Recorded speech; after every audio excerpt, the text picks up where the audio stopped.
आप सभी को जय मसीह की। इस वीडियो में मैं आपको बताऊंगा मत्ती 5 का 1 से 48 तक। पहले मैं आपको यह वचन पढ़कर सुनाऊंगा, उसके बाद इस वचन को ठीक से समझाऊंगा। पूरा वीडियो को जरूर देखें। इस चैनल में आपको नया नियम, पुराना नियम और प्रार्थना मिल जाएगा। प्लेलिस्ट में आप आसानी से देख सकते हैं। अब हम वचन को शुरू करते हैं। यीशु मसीह का पहाड़ी उपदेश।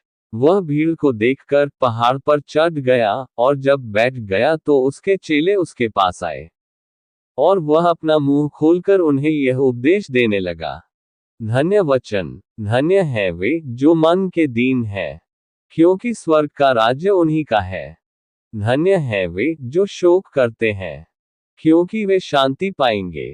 धन्य है वे जो नम्र हैं, क्योंकि वे पृथ्वी के अधिकारी होंगे। धन्य है वे जो धार्मिकता के भूखे और प्यासे हैं, क्योंकि वे तृप्त किए जाएंगे। धन्य है वे जो दयावंत हैं, क्योंकि उन पर दया की जाएगी। धन्य है वे जिनके मन शुद्ध हैं, क्योंकि वे परमेश्वर को देखेंगे। धन्य है वे जो मेल करवाने वाले हैं, क्योंकि वे परमेश्वर के पुत्र कहलाएंगे। धन्य है वे जो धार्मिकता के कारण सताए जाते हैं, क्योंकि स्वर्ग का राज्य उन्हीं का है। धन्य हो तुम जब मनुष्य मेरे कारण तुम्हारी निंदा करें और सताएं और झूठ बोल बोल कर तुम्हारे विरोध में सब प्रकार की बुरी बात कहें। आनंदित और मगन होना, क्योंकि तुम्हारे लिए स्वर्ग में बड़ा प्रतिफल है। इसलिए कि उन्होंने उन भविष्यद्वक्ताओं को जो तुमसे पहले थे इसी रीति से सताया था। नमक और ज्योति से तुलना। तुम पृथ्वी के नमक हो, परंतु यदि नमक का स्वाद बिगड़ जाए तो वह फिर किस वस्तु से नमकीन किया जाएगा? फिर वह किसी काम का नहीं, केवल इसके कि बाहर फेंका जाए और मनुष्यों के पैरों तले रौंदा जाए। तुम जगत की ज्योति हो। जो नगर पहाड़ पर बसा हुआ है वह छिप नहीं सकता, और लोग दिया जलाकर पैमाने के नीचे नहीं परंतु दीवट पर रखते हैं, तब उससे घर के सब लोगों को प्रकाश पहुंचता है। उसी प्रकार तुम्हारा उजियाला मनुष्यों के सामने चमके कि वे तुम्हारे भले कामों को देखकर तुम्हारे पिता की, जो स्वर्ग में है, बड़ाई करें। व्यवस्था का पूरा होना। यह न समझो कि मैं व्यवस्था या भविष्यद्वक्ताओं की शिक्षाओं को लोप करने आया हूँ। लोप करने नहीं, परंतु पूरा करने आया हूँ। क्योंकि मैं तुमसे सच कहता हूँ कि जब तक आकाश और पृथ्वी टल न जाएं, तब तक व्यवस्था से एक मात्रा या बिंदु भी बिना पूरा हुए नहीं टलेगा। इसलिए जो कोई इन छोटी से छोटी आज्ञाओं में से किसी एक को तोड़े और वैसा ही लोगों को सिखाए, वह स्वर्ग के राज्य में सबसे छोटा कहलाएगा, परंतु जो कोई उनका पालन करेगा और उन्हें सिखाएगा, वही स्वर्ग के राज्य में महान कहलाएगा। क्योंकि मैं तुमसे कहता हूं कि यदि तुम्हारी धार्मिकता शास्त्रियों और फरीसियों की धार्मिकता से बढ़कर न हो, तो तुम स्वर्ग के राज्य में कभी प्रवेश करने न पाओगे। हत्या और क्रोध का दंड।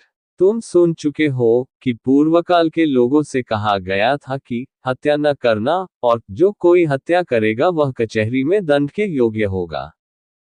परंतु मैं तुमसे यह कहता हूं कि जो कोई अपने भाई पर क्रोध करेगा, वह कचहरी में दंड के योग्य होगा, और जो कोई अपने भाई को निकम्मा कहेगा वह महासभा में दंड के योग्य होगा। और जो कोई कहे, अरे मूर्ख, वह नरक की आग के दंड के योग्य होगा।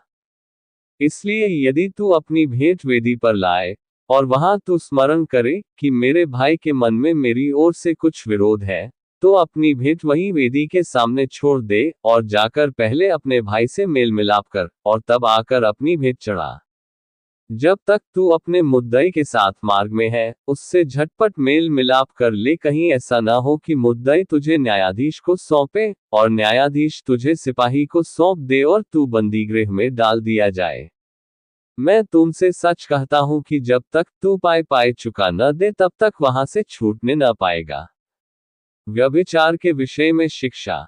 तुम सुन चुके हो कि कहा गया था, व्यभिचार न करना। परंतु मैं तुमसे यह कहता हूं कि जो कोई किसी स्त्री पर कुदृष्टि डाले वह अपने मन में उससे व्यभिचार कर चुका। यदि तेरी दाहिनी आंख तुझे ठोकर खिलाए, तो उसे निकालकर अपने पास से फेंक दे, क्योंकि तेरे लिए यही भला है कि तेरे अंगों में से एक नाश हो जाए और तेरा सारा शरीर नरक में न डाला जाए। और यदि तेरा दाहिना हाथ तुझे ठोकर खिलाए, तो उसको काटकर अपने पास से फेंक दे, क्योंकि तेरे लिए यही भला है कि तेरे अंगों में से एक नाश हो जाए और तेरा सारा शरीर नरक में न डाला जाए। तलाक के विषय में शिक्षा।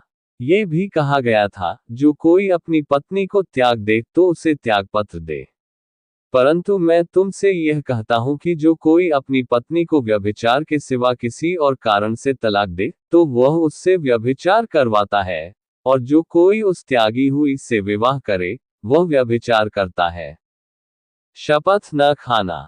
फिर तुम सुन चुके हो कि पूर्वकाल के लोगों से कहा गया था, झूठी शपथ न खाना, परंतु परमेश्वर के लिए अपनी शपथ को पूरी करना। परंतु मैं तुमसे यह कहता हूं कि कभी शपथ न खाना, न तो स्वर्ग की, क्योंकि वह परमेश्वर का सिंहासन है, न धरती की, क्योंकि वह उसके पांवों की चौकी है, न यरूशलेम की, क्योंकि वह महाराजा का नगर है। अपने सिर की भी शपथ न खाना, क्योंकि तू एक बाल को भी न उजला, न काला कर सकता है। परंतु तुम्हारी बात हाँ की हाँ, या नहीं की नहीं हो, क्योंकि जो कुछ इससे अधिक होता है वह बुराई से होता है। प्रतिशोध ना लेना। तुम सुन चुके हो कि कहा गया था कि आंख के बदले आंख और दांत के बदले दांत। परंतु मैं तुमसे यह कहता हूं कि बुरे का सामना न करना, परंतु जो कोई तेरे दाहिने गाल पर थप्पड़ मारे, उसकी ओर दूसरा भी फेर दे। और यदि कोई तुझ पर मुकदमा करके तेरा कुर्ता लेना चाहे, तो उसे अंगरखा भी ले लेने दे। और जो कोई तुझे कोस भर बेगाड़ में ले जाए, तो उसके साथ 2 कोस चला जा। जो कोई तुझसे मांगे उसे दे, और जो तुझसे उधार लेना चाहे, उससे मुंह न मोड़। तुम सुन चुके हो कि कहा गया था कि अपने पड़ोसी से प्रेम रखना और अपने बैरी से बैर। परंतु मैं तुमसे यह कहता हूं कि अपने बैरियों से प्रेम रखो और अपने सताने वालों के लिए प्रार्थना करो, जिससे तुम अपने स्वर्गीय पिता की संतान ठहरोगे, क्योंकि वह भलों और बुरों दोनों पर अपना सूर्य उदय करता है, और धर्मी और अधर्मी पर मैन बरसाता है। क्योंकि यदि तुम अपने प्रेम रखने वालों ही से प्रेम रखो, तो तुम्हारे लिए क्या लाभ होगा? क्या चुंगी लेने वाले भी ऐसा ही नहीं करते? और यदि तुम केवल अपने भाइयों को ही नमस्कार करो, तो कौन सा बड़ा काम करते हो? क्या अन्य जाति भी ऐसा नहीं करते? इसलिए चाहिए कि तुम सिद्ध बनो, जैसा तुम्हारा स्वर्गीय पिता सिद्ध है। वह भीड़ को देखकर पहाड़ पर चढ़ गया, और जब बैठ गया तो उसके चेले उसके पास आए। और वह अपना मुंह खोलकर उन्हें यह उपदेश देने लगा। यीशु मसीह ने बहुत सी भीड़ को देखा, पर वह केवल दिखावे की बात नहीं करना चाहते थे।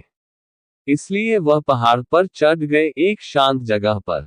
वहां उन्होंने केवल उन्हें सिखाया जो सचमुच सीखना चाहते थे, यानी चेले अनुयायी।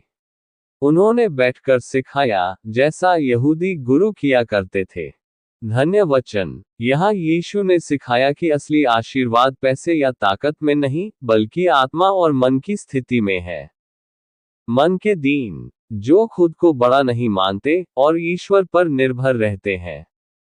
उदाहरण, जैसे एक बच्चा अपने पिता पर निर्भर रहता है। इनका इनाम स्वर्ग का राज्य। जो शोक करते हैं, जो अपने पापों या संसार की बुराई पर दुखी होते हैं, ईश्वर उन्हें सांत्वना देता है। जो नम्र हैं, जो घमंड नहीं करते, दूसरों से झगड़ते नहीं, इन पर ईश्वर पृथ्वी का अधिकार देता है। जो धार्मिकता के भूखे हैं, जिनका मन सही काम करने को तरसता है, जो सत्य की खोज में है। दयावंत, जो दूसरों की गलती माफ करते हैं, मदद करते हैं। जैसे वे दया दिखाते हैं, ईश्वर भी उन पर दया करेगा। मन के शुद्ध, जिनके मन में धोखा, लालच या द्वेष नहीं है, वे परमेश्वर को देखेंगे। मेल करवाने वाले, जो झगड़े में नहीं पड़ते, बल्कि लोगों को जोड़ते हैं। जो सताए जाते हैं, सच्चाई के लिए परेशान किए जाते हैं, ईश्वर उन्हें स्वर्ग में बड़ा इनाम देता है। नमक और ज्योति। तुम पृथ्वी के नमक हो। तुम जगत की ज्योति हो। ईश्वर चाहता है कि उसके लोग समाज में असर डालें। नमक स्वाद लाता है, सड़ने से बचाता है। मसीही जीवन दुनिया को सड़न से बचाए। ज्योति अंधकार को दूर करती है। हमारे काम ऐसे हों कि लोग परमेश्वर की बड़ाई करें। उदाहरण, जैसे दीपक छुपाया नहीं जाता, वैसे ही अच्छे काम छुपे नहीं रहने चाहिए। व्यवस्था को पूरा करना। मैं व्यवस्था को नष्ट करने नहीं, पूरा करने आया हूँ। स्पष्टीकरण, यीशु ने कहा कि वह मूसा की व्यवस्था, पुरानी बाइबल की आज्ञाएं को खत्म करने नहीं, बल्कि पूरी करने आए हैं। यह मतलब नहीं कि हमें पुराने नियम की बातों को नजरअंदाज करना है, बल्कि हमें उसका अर्थ और आत्मा समझनी चाहिए। उदाहरण, हत्या मत करना ठीक है, पर क्रोध भी न करो आगे आएगा। हत्या और क्रोध। जो अपने भाई पर क्रोध करता है, वह भी दोषी है। यीशु सिखाते हैं कि हत्या सिर्फ शरीर से नहीं, मन से भी हो सकती है, जैसे क्रोध, अपशब्द, अपमान। किसी को निकम्मा या मूर्ख कहना भी पाप है। अगर किसी से झगड़ा है, तो पहले उससे मेल करो, फिर ईश्वर की पूजा करो। यह सिखाता है कि हमारा रिश्ता इंसानों से भी अच्छा होना चाहिए। व्यभिचार और आंख, हाथ। किसी स्त्री पर कुदृष्टि डालना भी पाप है। स्पष्टीकरण, यीशु कहते हैं, पाप सिर्फ शरीर से नहीं, मन से शुरू होता है। आंख फोड़ दो या हाथ काट दो, इसका मतलब शाब्दिक नहीं है, बल्कि कि जो चीज पाप की ओर ले जाती है, उसे अपने जीवन से हटाओ। अगर मोबाइल, टीवी या कोई व्यक्ति हमें बुराई में डालता है, उससे दूरी बना लें। तलाक की सच्चाई। यीशु ने कहा, विवाह को हल्के में मत लो। केवल विवाह भंग, व्यभिचार के कारण ही तलाक हो सकता है। बाकी सभी तलाक गलत हैं, और उसके बाद का विवाह पाप कहलाता है। झूठी शपथ न खाना। हर बात पर शपथ खाना गलत है। तुम्हारी बात हाँ की हाँ और नहीं की नहीं हो। मतलब ईमानदारी से बोलो।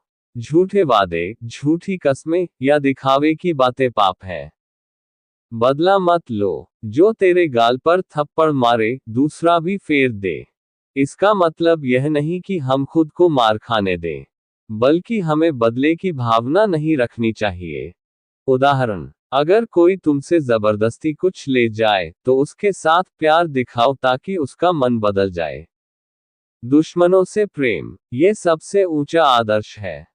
अपने बैरियों से प्रेम रखो, और जो सताएं उनके लिए प्रार्थना करो। क्यों? क्योंकि परमेश्वर भी तो सभी को, अच्छे और बुरे को, बारिश और सूरज देता है। हम भी उसी परमेश्वर के बच्चे हैं, तो हमें भी वैसा ही व्यवहार करना चाहिए। इसलिए सिद्ध बनो, जैसा तुम्हारा स्वर्गीय पिता सिद्ध है। यीशु यह नहीं कह रहे कि हम कभी गलती नहीं करेंगे। वह कह रहे हैं कि हमारा इरादा शुद्ध, प्रेमपूर्ण और सत्य के साथ हो। सच्चा आशीर्वाद बाहरी चीजों से नहीं, अंदर की स्थिति से आता है। अच्छा मसीही जीवन दूसरों को भी रोशनी देता है। क्रोध, घृणा, कामुकता, बदला, ये सब मन के पाप हैं। दूसरों से मेल रखना, क्षमा करना, प्रेम करना, यही परमेश्वर की इच्छा है। इसके आगे और भी वचन को समझने के लिए हमारे चैनल को सब्सक्राइब करें। लाइक, शेयर एंड कमेंट जरूर करें। इसमें वीडियो नंबर 1, 2, 3, 4, 5 ऐसे ही करके वचन को बताया जाता है।